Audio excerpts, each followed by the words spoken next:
오늘의 핫투. 윤석열 대통령이 오늘 5박 7일 일정으로 미국의 국빈 방문 일정길에 나섭니다. 그 일정 함께 보겠습니다. 25일 미 대통령 부부와 저녁 친교 행사, 26일 한미 정상회담, 바이든 대통령 주재 국빈 만찬도 예정돼 있고요. 27일 미국 상하원 합동연설이 예정돼 있고 28일에는 하버드대 정책연설도 있습니다.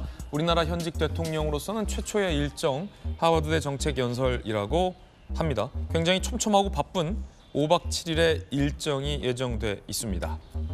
그 가운데 오늘 동아일보 일면에 아주 크게 보도되고 있는 뉴스는 미국의 핵 보복을 한미가 공동 문서로 추진하고자 한다라는 제안을 우리 정부가 미국에 했다는 겁니다. 어쩌면 이번 한미 정상회담과 미국의 국빈 방문 일정 중에서 꽤 무게 있는 안건일 겁니다.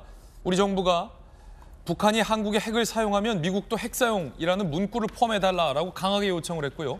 이건 우리 대한민국에게 전적으로 유리한 문서 조항이죠. 이게 구체적으로 명기화된다는 것도 매우 의미가 있어 보이는데 확정될 경우 한미 공식 문서에 미국의 핵 보복 약속이 처음으로 명시됩니다. 박정호 의원님, 네.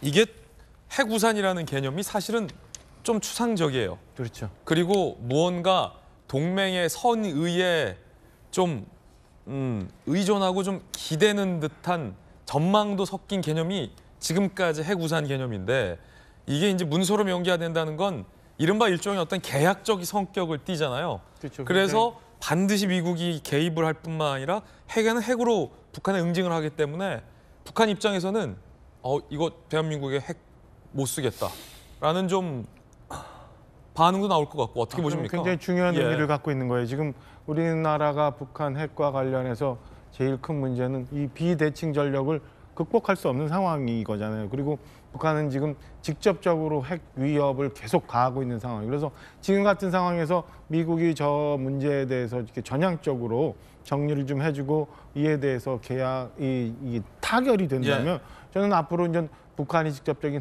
핵 위협으로부터 우리가 어느 정도 자유권을 행사할 수 있는 그런 상황으로 가고 이게 미국 입장에서는 사실은 굳이 명기하기 싫을 수도 있어요. 왜냐하면 정말로 이건 미국이 개입해야 될 상황인데 대한민국에 전적으로 좀 이로운 안건 아닙니까? 그렇게 되는 거죠. 실질적으로 사실은 북이 직접적으로 핵을 무언가 쓴다고 하는 경우 사실은 지금 한미일 공조가 굉장히 돼 있기 때문에 우리가 그 보복이라는 대응이라는 거에 대해서 사실은 뭐 염려를 많이 안 해도 되지만 우리 일각에서 이미 이런 상황에서 이런 얘기 나오잖아요. 뭐 자체 핵 보유를 해야 되는 거고 미국이 그 북한이 SRM 같은 걸 통해서 본토를 공격하면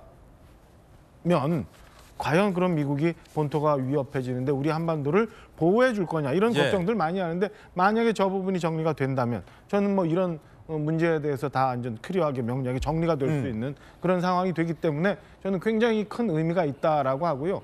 한미동맹 70주년 됐지만 그동안 사실은 전향적인 부분이 지금 만약 이 핵 문제가 정리가 된다면 한 두 가지가 있을 수 있는데 사실은 그전에 미사일 사정거리도 우리가 개발을 얼마든지 많이 할 수 있습니다만은 500km 정도에 제한돼 있다가 언제 800km, 1000km까지 확장이 됐어요. 지금 이번에 다시 한번 핵 문제가 저런 식으로 정리가 되고 타결이 된다면 미국으로서는 서로 같이 우방이라고 할 수 있는 다른 여러 나라들이 많이 있습니다만 그래도 우리 북한과 직접 대치하고 있는 우리 대한민국을 굉장히 우방으로서 굉장히 지금 인정해주고 대우해준다는 것이 증명되는 그런 부분이라고 보여집니다. 사실은 김영주 의원님, 만약에 이제 저 문서에 북한 핵 사용 시 미국의 핵무기 보복이 명문화된다면 이 북한의 핵 사용에 대한 상당한 억제력을 발휘할 것이라는 전문가들의 분석도 나와 있고 예전에 6.25 전쟁 발발 전에 미국의 당시 국무장관 애치슨 라인이라고 있었잖아요. 미국의 아시아 방어 전선은 일본까지다. 그렇기 때문에 사실 북한이 그래?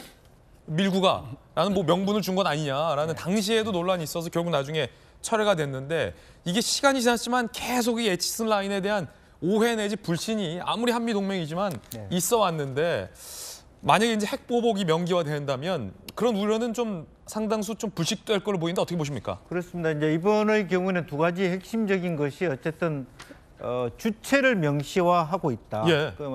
애매한 것을 우리가 요청했을 때 전략자산에 대하여 운영하는 것에 대해서 미국이 즉각 반응하게 된다든가 또 핵 보복을 분명히 하겠다 미국이 이제 그런 요구는 북한의 어떤 핵 공격에 대하여 상당히 많은 버팀목 역할을 할 것이다라고 생각이 듭니다. 다만 지금 이제 대통령이 돌아오시고 난 다음에 중국과 러시아의 반응도 심상치 않고 잘못하면 이러한 그 명문화가 오히려 동북아 전체의 핵기지화되는 어떤 악순환의 고리에 빠져드는 계기가 될 수 있기 때문에 너무 신냉전의 고착화가 될 수 있기 때문에 이런 부분도 조심스럽습니다만 어쨌든 남북 관계에 있어서 북한의 일방적인 핵 도발을 저지하고 억제하는 데는 도움이 될 것이다. 그렇게 보여집니다. 사실 지금 중국과 러시아가 윤 대통령의 외신 기자회견 발언에 굉장히 발끈하고 있는데 어찌 보면 이 핵 명문화가 자칫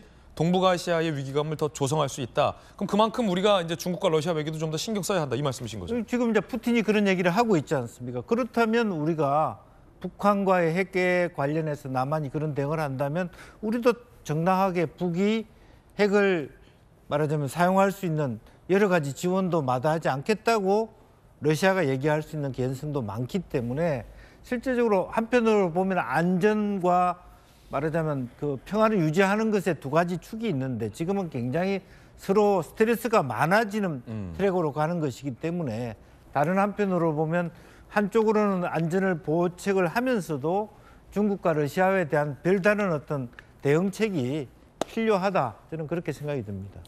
이 두 라인 사이에서의 어떤 절묘한 균형의 지혜가 필요한 대목 같아 보입니다.